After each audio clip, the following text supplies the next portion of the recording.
Up, everybody, and welcome to Clear Talk. So in this video, we're going to be talking about the aftermath of Hurricane Helene and also kind of updating on Milton as it is making its way towards Florida tonight. So this is something that I straight up have just missed.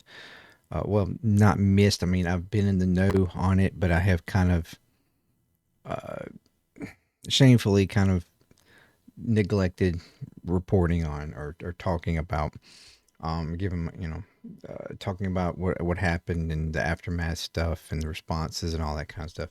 So we're going to go over that right in this video. So thank you very much for all the support you give for the video, for this channel rather. And if you would like to subscribe, like, share, comment, all that good stuff. And you can also do so on the other channels, JMD Drummer, JMD Play. Check out the Discord. Got the one-time donation, or you can do the membership up there at JMD Nation on Patreon. But we're gonna get on with the video. So yes, we had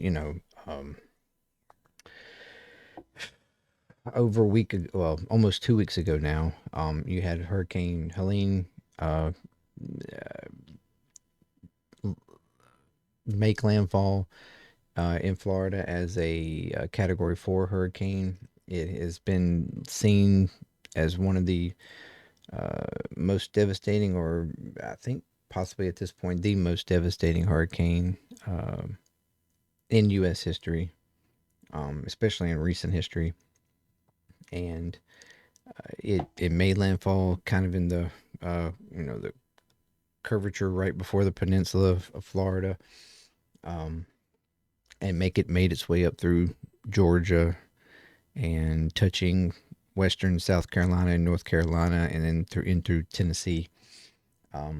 The initial storm surges and stuff, of course, is what damaged places in Florida. But then, along with the winds and stuff, by the time it got on up into Georgia to North Carolina, where it did, crazy enough, some of the most damage, it was a Category 1, and it was mainly because of the waterfall, the rainfall. The rainfall amounts were like unseen for in these areas, like that fast, that much, and it just caused a whole lot of devastation to the areas in Georgia and particularly North Carolina. They got the hardest hit because it was a lot of remote areas up in the mountains and stuff that got hit with water, mudslides, and stuff that it caused a whole lot of damage. Some areas unable to even be reached, especially areas that only have like one road in and out. There's a lot of, even at this point now, a lot of areas that have not quite been accessed yet. Still people missing. At this point, I think it's roughly around 220 some people. I don't know the exact number that have been confirmed dead from the storm. And I know at one point it was over 600 that were missing. I'm not sure exactly uh, what the number is currently. I don't know that that's been. Maybe we'll come across it in what I've got pulled up, but I don't think it has been actually stated as far as currently, because they're still in the process of doing this, of the search and rescue still, the cleanup and all that. But I've got a few little things here pulled up we can check out. This is aftermath of Hurricane Helene from the Atlantic. So yeah, this made landfall of Florida, Category 4, gust up to 140. The storm then crashed inland, causing severe wind damage, severe flooding, and killing. Well, at this point that this was done, it was 120 at that point, but it's over 200 now. Um, and they pretty much just gathered information like images. I think these were kind of the initial images from the first weekend after. Um, but is I've already scanned through. It pretty much goes from Florida up to North Carolina. So so kind of like the path, it kind of goes in that order. So this is in Crystal River, Florida. You see all the power utility people doing work and stuff, trying to restore power there, or analyzing the situation at least. Here's a kind of a overview of the Helene in the Gulf of Mexico. This was a massive storm. Like, I think it was pretty much condensed, very similar to Milton is right now.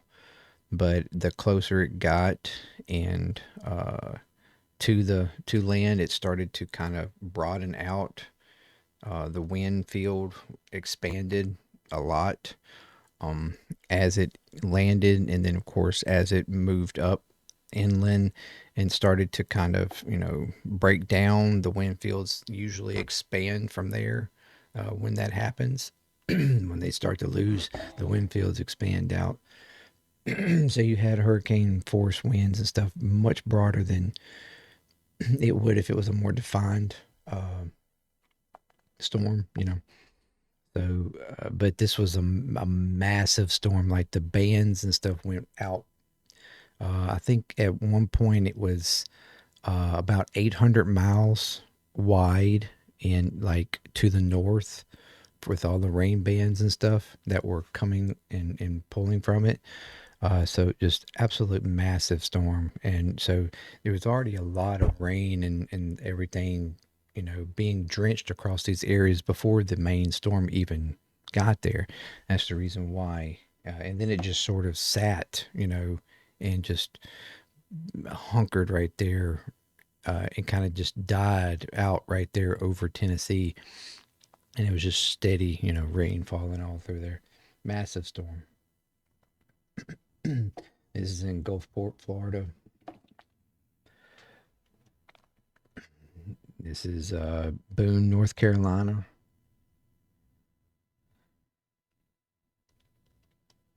Uh, Horseshoe Beach, Florida. That's just that's wind and storm surge. Pretty sure.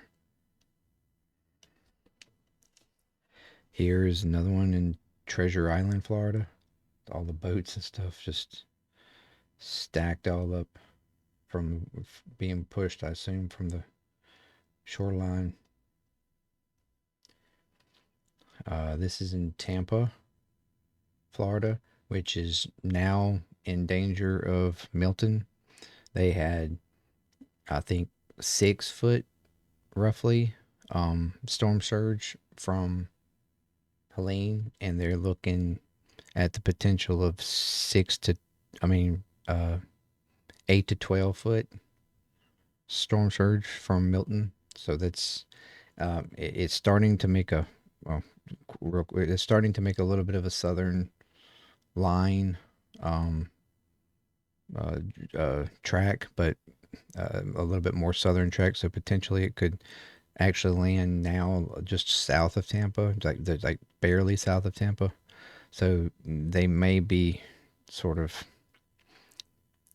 protected a little bit from storm surge rather than having a direct hit like it has up to this point been expected. But still could be pretty bad. But we'll get to that in a minute. St. Pete Beach, Florida. Crystal River, Florida. St. Petersburg, Florida. This is St. Petersburg, Florida here too. Volda, Volda, Valdosta, Georgia. Probably pronouncing that wrong. Same place here, Georgia. This is in Morrow, Georgia,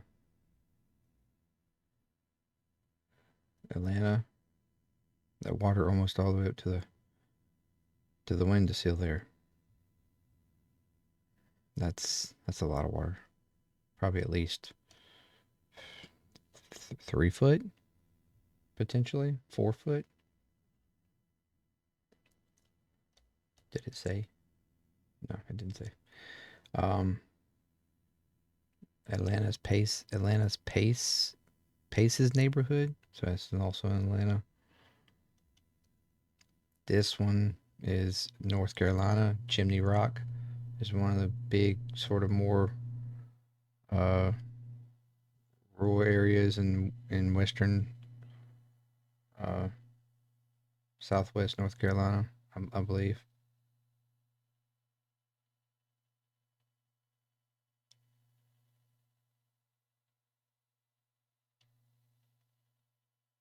So stop sign almost covered up there. That's in Morganta, North Carolina. Here, Asheville. That's one that I've heard quite a bit of on North Carolina. It's had a whole lot of damage. That's pretty. Water tower there. Old Fort, North Carolina. Asheville here.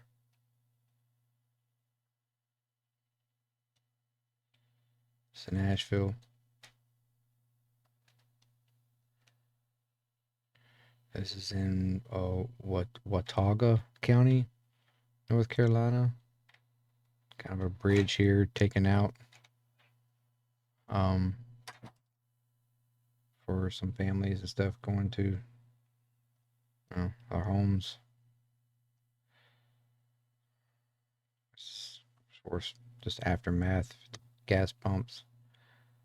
North Carolina, Fletcher, Asheville there again. I mean, it's just total. Asheville there, Asheville there. Irwin, Tennessee. So yeah, that's what they had collected up at that point. September 28th. So that's about 10 days ago. So yeah, a lot of devastation that has happened in those areas. There's I heard I think it may have been I don't know a couple of towns that were bridges demolished, like in no way in, no way out. They were having a helicopter um, uh, for rescue and or for to bring supplies into them because they couldn't leave or get in. Like no rescue people could get in, nobody could get out of these like very rural areas that were. There was one particular area, I can't remember which one it was.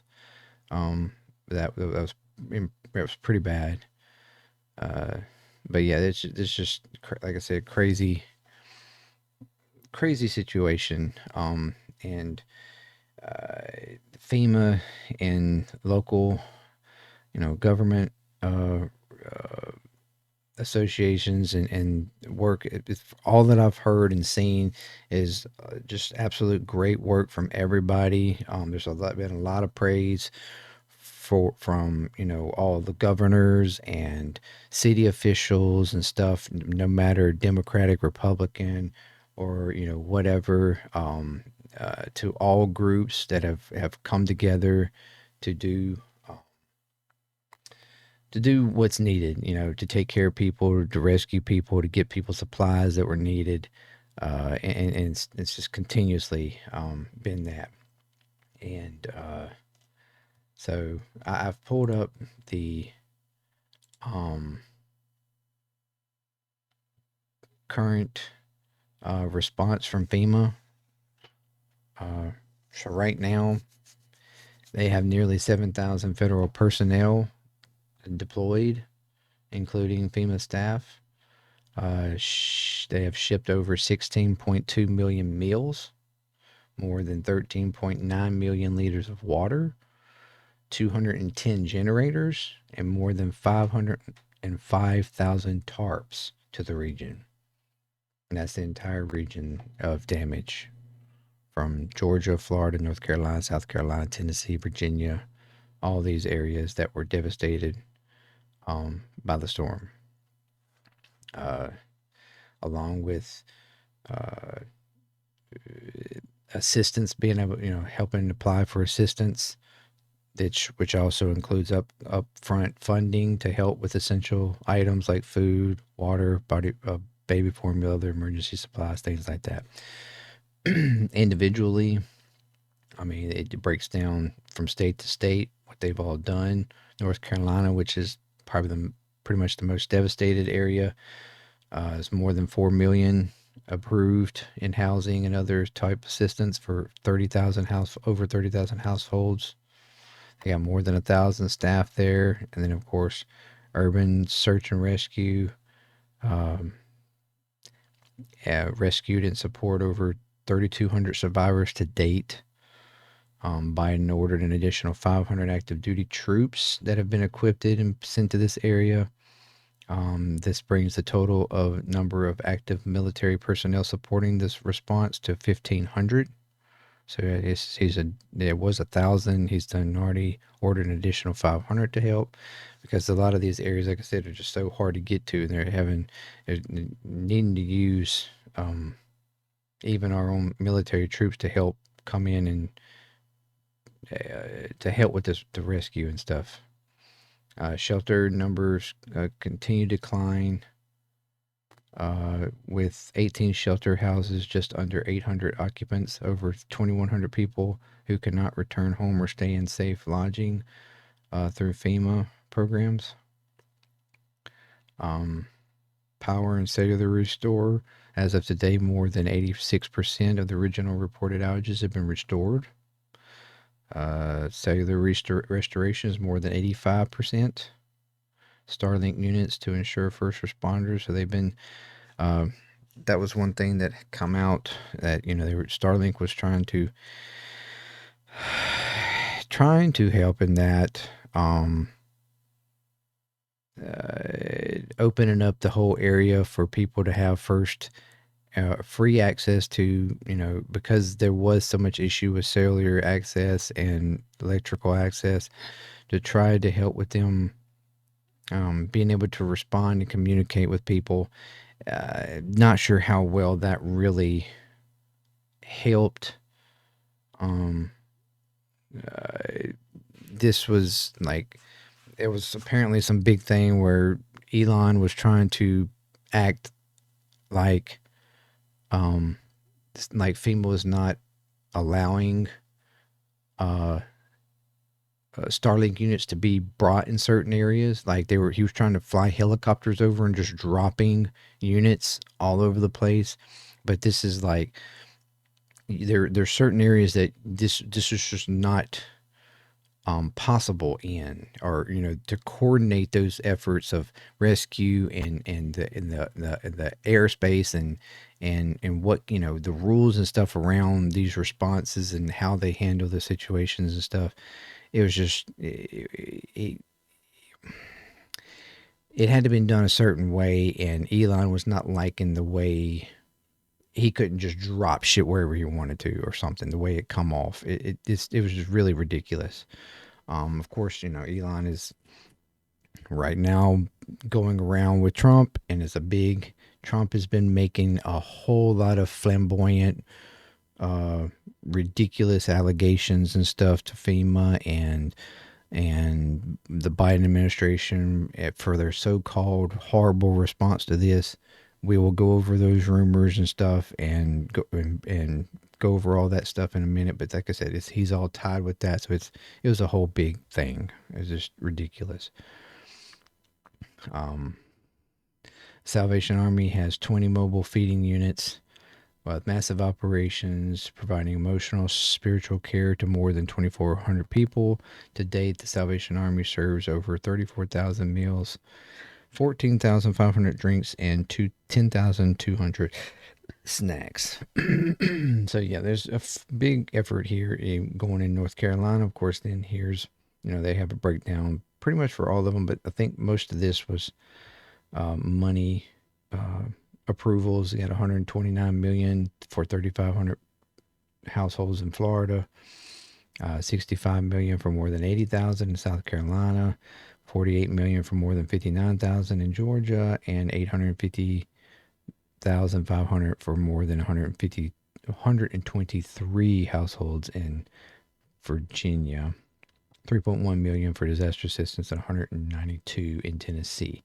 Like I said, your majority of your casualties were in Florida, and North Carolina, a little bit in South Carolina. The rest were more or less more minimal. Some Georgia took some hits here and there.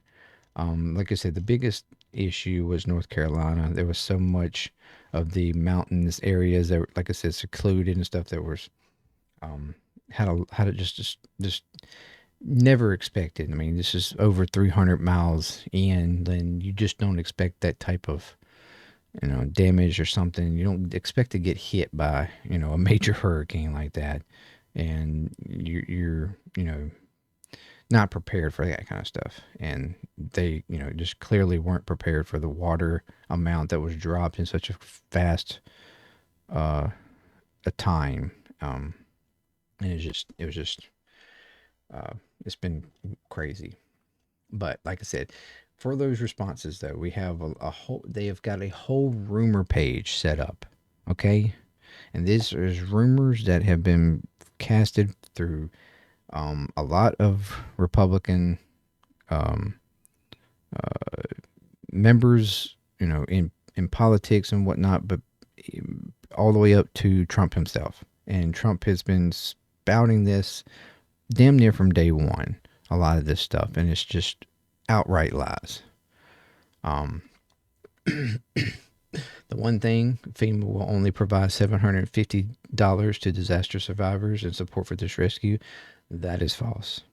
The 750 is the initial, where it says here your help us apply for assistance, which will include some upfront funding to help with essential items. That's the 750 to every needed person, family, or whatever. That's like an initial payment that's given to everybody to help with like immediate stuff. But then there is disaster relief funding and stuff for after the fact, for helping to rebuild and everything.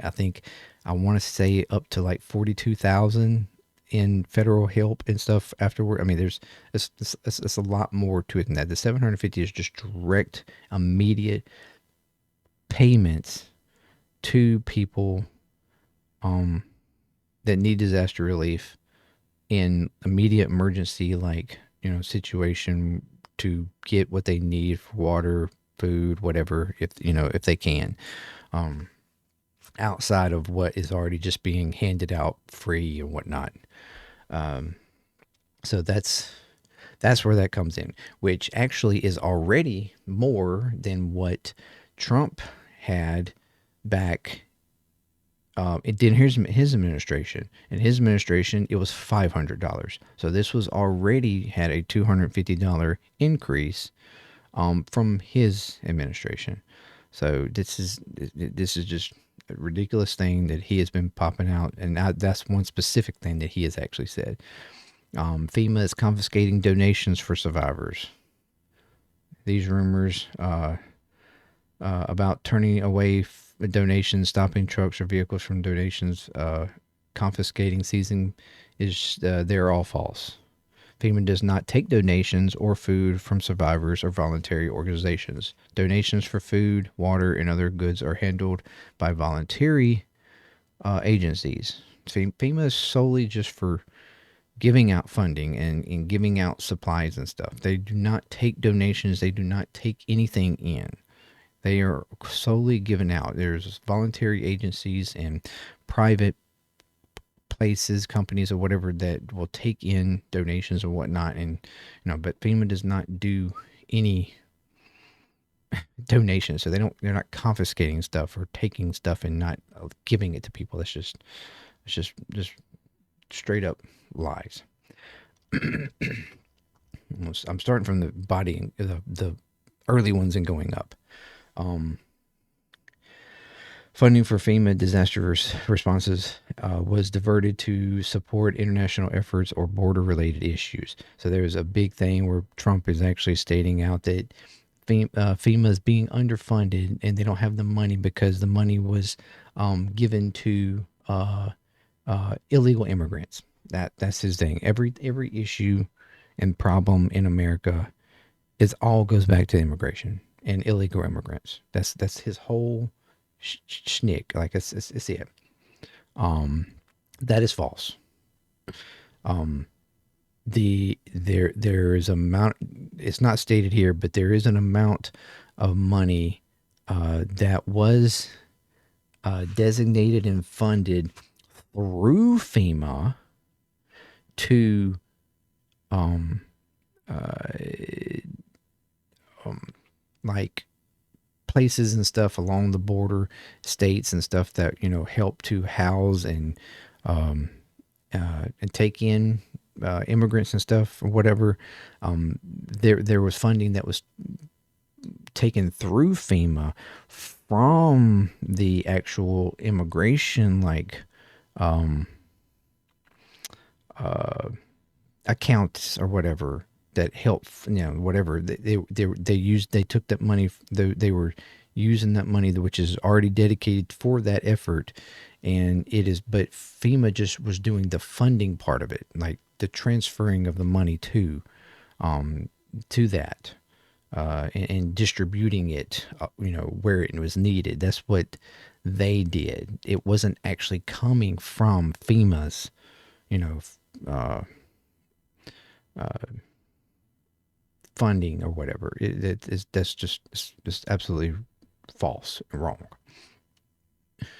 FEMA is asking for cash donations and turning wing volunteers. This is false. Again, they don't take cash donations or anything like that. It's just false. FEMA does not have enough money to provide disaster assistance for Helene.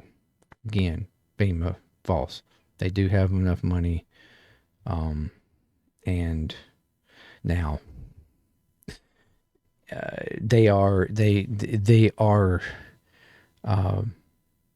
have enough money funded to help Helena, but like in the case right now with Milton coming in, what it is that they are using up a lot of that resources to help with Helena. So if you have another major disaster like Milton about to happen, this is going to put a constraint on funding, which might actually need Congress to come back and provide or relieve, some kind of money to help in taking care of an additional issue like what we were probably about to have. But no, the funding for Helena is fine and there's no issue there. FEMA is no longer accepting application for housing assistance. FEMA is still accepting applications through areas affected by Helene. You can go to disasterassistance.com.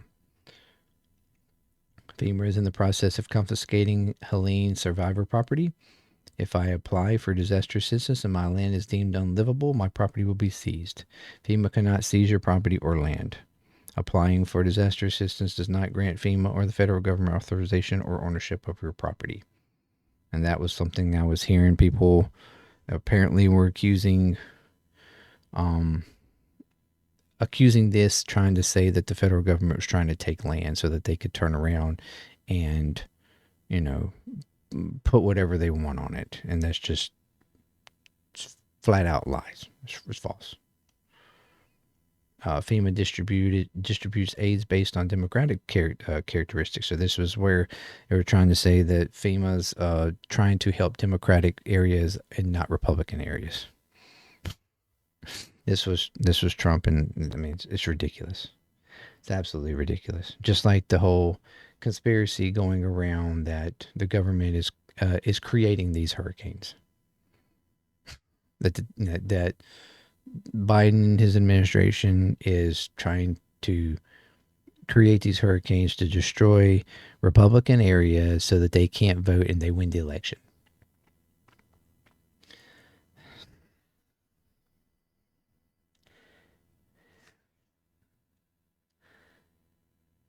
The idiocracy is blowing my mind. It really is.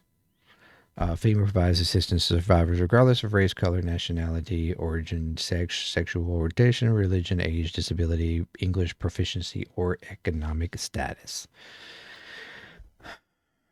The FFA is restricting access to the airspace for Helene rescue and recovery operations. The FFA is not restricting access for recovery operations. The FFA is coordinating closely with state and local officials to make sure everyone is operating safely in very crowded and congested airspace.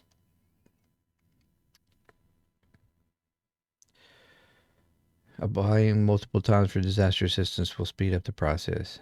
People need to apply for assistance one time per household. Do not submit or create, and this would just cause all kinds of delays. I hope people aren't doing that. This is one big one. FEMA only provides loans to disaster survivors. This is false. In most cases, if FEMA grants do not have to be paid back. There are some less common situations in which you might have to pay FEMA back if you receive duplicate benefits from insurance or a grant from another source. FEMA is blockading people in Florida and preventing evacuations. Really? I guess that's the newest one for Milton. FEMA is not blockading people in Florida and preventing evacuations. As a matter of fact, I've seen footage all day long of people leaving Florida. The interstates are crowded, but people are leaving. There were shortages of fuel in some places, but there was fuel tankers being escorted in to try to fill those places up to help people get gas and get out. FEMA does not control traffic flow or conduct traffic stops, which are handled by local authorities. Duh.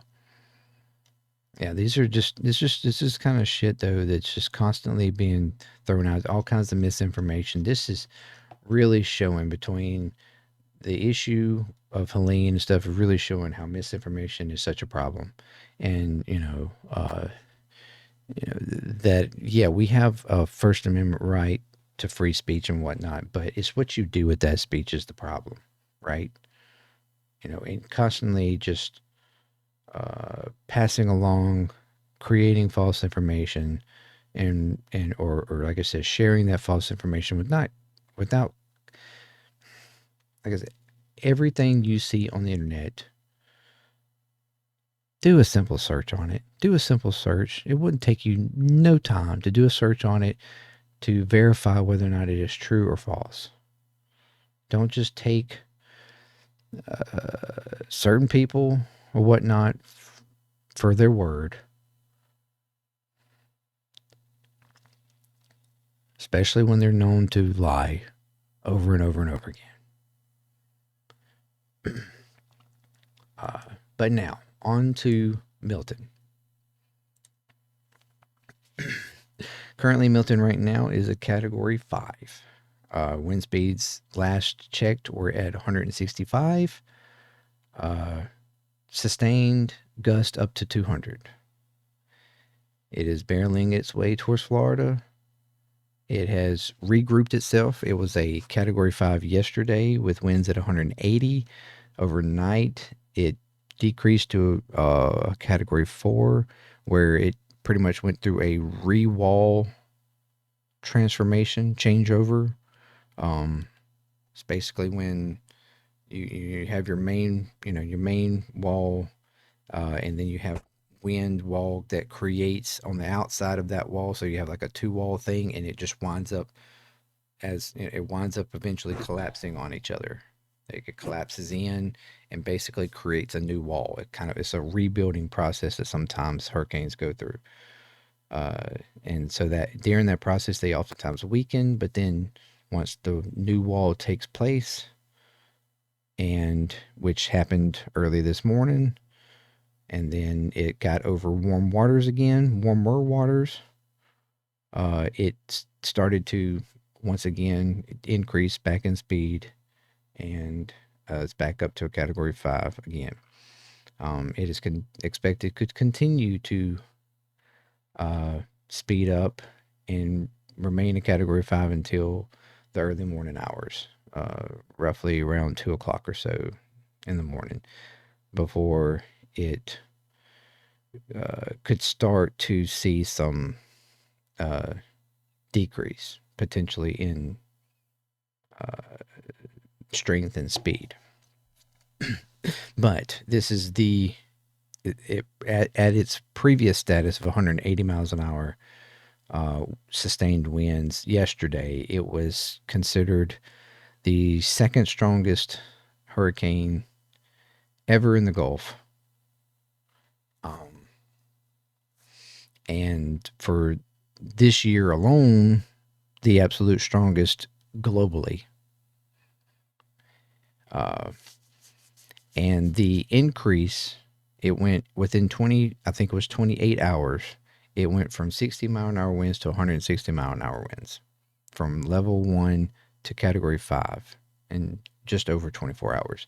And that makes it, the speed that it did that makes it the second fastest to do that in history, or at least in history of recorded history. This is, by all means, it's come out of nowhere and damn near like the perfect storm. Just 4 or 5 days ago, it wasn't even expected to become a hurricane, or at very best, maybe a Category 1. Some models were showing it potentially becoming a Category 1. Most models and stuff were just showing it as a tropical storm. It was the programs being run did not show it having the atmosphere and ability to grow and to turn into what it did. But out of nowhere, suddenly, boom, it's a Category 5. I think it's blown a lot of people's minds, a lot of meteorologists' minds, at how strong this thing has happened and created. It is expected before landing somewhere around Tampa. What time? Tampa's right here. Somewhere between Tampa and this, what is it, Bradenton. It was supposed to come up and straight directly over Tampa and go over Orlando. Now it's tracking a little bit more south from the latest update. So that helps a little bit in Tampa, because they haven't had a direct hit in over 100 years. I think it was 1921 since the last time they had a direct hit. And you have a lot of, island areas right there that right now still have debris everywhere. A lot of damage from Helene that are still, from the 6 feet surge that they had there. And now, potentially, if it was the way it was tracking, they were going to get up to 12-foot surge, which would have just been ridiculously devastating. If it tracks a little bit further south, because most of your surge runs more to the south of the wall, you'll have a little bit of surge out in front, but the more you get to the north side of the wall, the less surge, because your pull is coming back. It's because it circulates this way. So you'll have a lot of push surge. Of course, the momentum of the whole storm, you have surge out in front of that. All this is pushing out here, so they're even starting to get probably some little bit of surge already up in these areas from just these bands going out. But the more this goes, as the momentum moves, if it stays pretty strong, it would just have a whole lot of surge out in front of it. But your surge mostly is from the south side because of the rotations here. So once you're rotating all out here, So that you have surges through here, but then once you get, to this side, you're starting to get the pullback. So it's mostly from the wall south that you have your storm surge to the land. So that would be good news for Tampa. But of course, these towns and stuff south of that, obviously that's bad for them. And it's expected to, once it moves up here, there's a lot of wind shear, upper level winds through here that are going to be running kind of perpendicular to the storm. That's supposed to help break it up.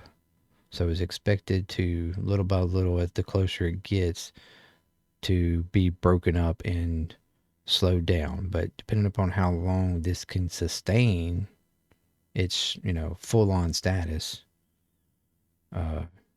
it, the potentially less it will break up. But they're still looking for it to land at a category 3, maybe even a small category 4. Or lesser wind speed category 4. Still devastating. I mean, Katrina was a category 3 when it landed. And we know the devastation it did to New Orleans. Helene was a category 4. We know the devastation it went all the way inland. Now this is supposed to cross straight across and go back out into the Atlantic on the other side. So everybody in this path is going to be in trouble. Water, rain, winds.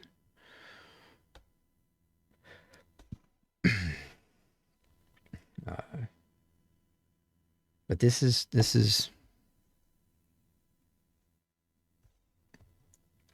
these are some major storms. We're getting some absolutely strong major storms. You've had quite a few of them out into the Atlantic that just, fish storms. But even those were hitting category 4 or 5. It's pretty strong. So yeah, if you know people in this area, if they have not gotten out, they need to get out. They needed to have gotten out by tonight. If not, hunkered down, like majorly hunkered down, and like inland somewhere from close to Orlando or further over. They needed to be, or further south, Miami. If not, like I said, going north out, Georgia, Alabama, even here in Mississippi. So that's going to be, it's supposed to make landfall potentially somewhere around after midnight on Thursday morning. So tomorrow is going to be full on watch to see how long it sustains itself when it starts to weaken, and sort of honing in exactly on where it's going to land. So yeah, everybody have, people in Florida. Hopefully everybody got out in the direct hit areas, because like they've had direct statements from mayors and all that. I mean, do not stay here. You will die. That's how serious the warnings were today. Please leave, especially in the Tampa area. So hopefully they did.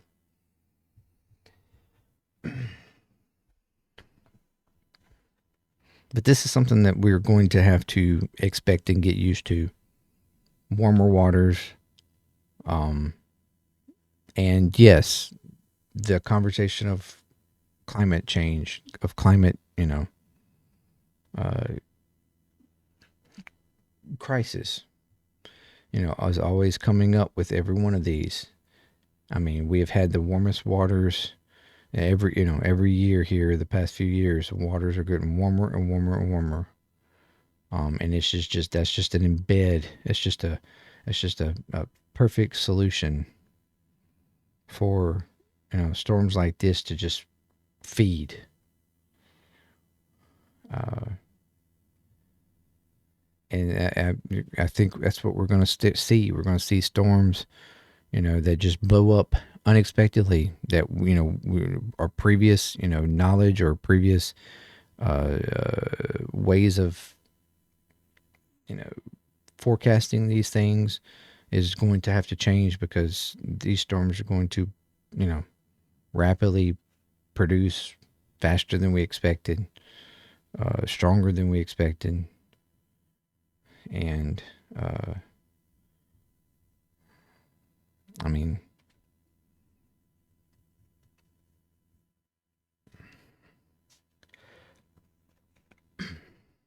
and yeah, that's there are other things that contribute to this, but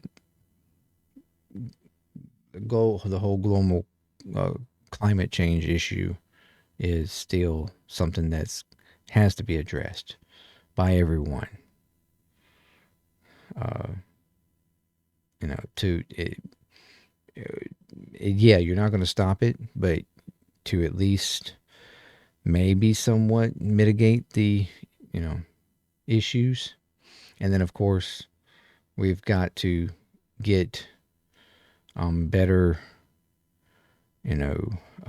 foresight and from Congress and whatnot to put in you know uh, better rules or well better just fund, but mostly is funding for preventative stuff, to make sure that we are on the ball before storms happen, more than we are now.